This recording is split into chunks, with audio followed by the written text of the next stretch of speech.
Okay, today I'm going to talk to you about a gaiwan. I'm going to show you how to use a gaiwan. It's a traditional Chinese teacup dating back to the Tang Dynasty. It means covered bowl in Chinese, and it's basically just kind of a simplified, versatile way to brew your tea. There's three pieces here. The saucer protects your hand from the hot water, and then the lid acts as your strainer. Traditionally, you would just drink straight from the gaiwan. It's a kind of all-in-one way to brew your tea. It's your teapot and teacup.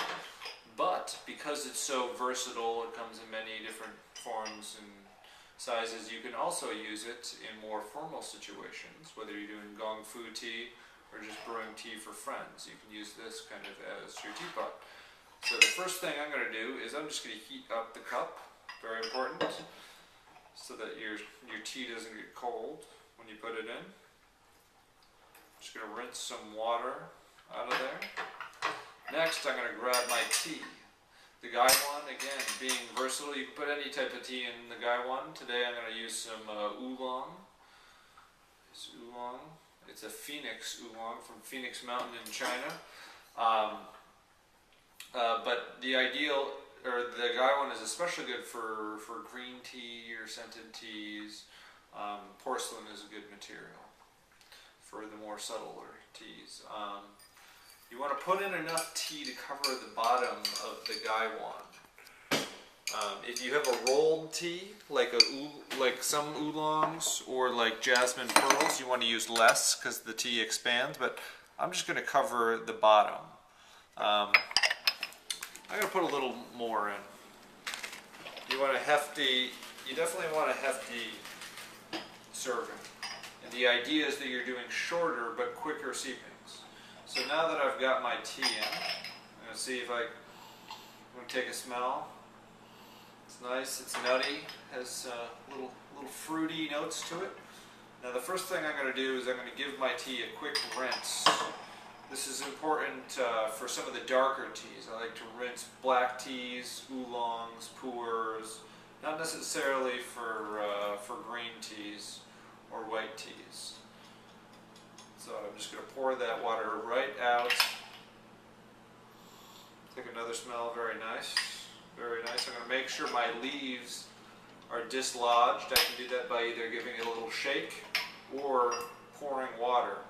You want your leaves, when you brew your tea, you don't want your leaves bunched up, or else the water doesn't circulate properly and it messes up the taste of your tea, so be careful. Now that I've rinsed my tea, the leaves are open, they have opened up, the flavor is coming out, and I'm going to brew a perfect cup. So,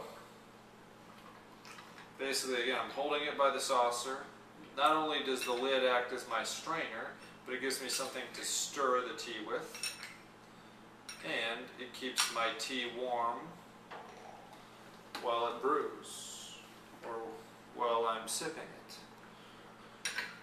If you have friends over, so I'm going to take a nice, usually it probably takes, if I use a decent amount of tea, it only takes 30 seconds to a minute for my tea to brew, depending on how strong you like it. So it should be almost ready. I can take a sip. Not bad. Maybe a little longer on the brew. The other thing you can do is if you have friends over, I'm here with Chapin, my brother. You can use the gaiwan as your pitcher, and you can share the tea with it. So I'm going to, or excuse me, as the teapot. So I'm just heating up my pitcher.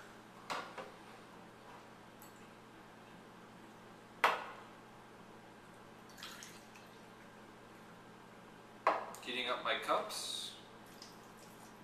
And by now, my tea should be ready to pour. If you'd like to pour it, you hold it in between the lid and the saucer. I'm just going to pour it into my pitcher like that. And then boom. You got tea for two. And that, my friends, is how you drink tea out of a gaiwan.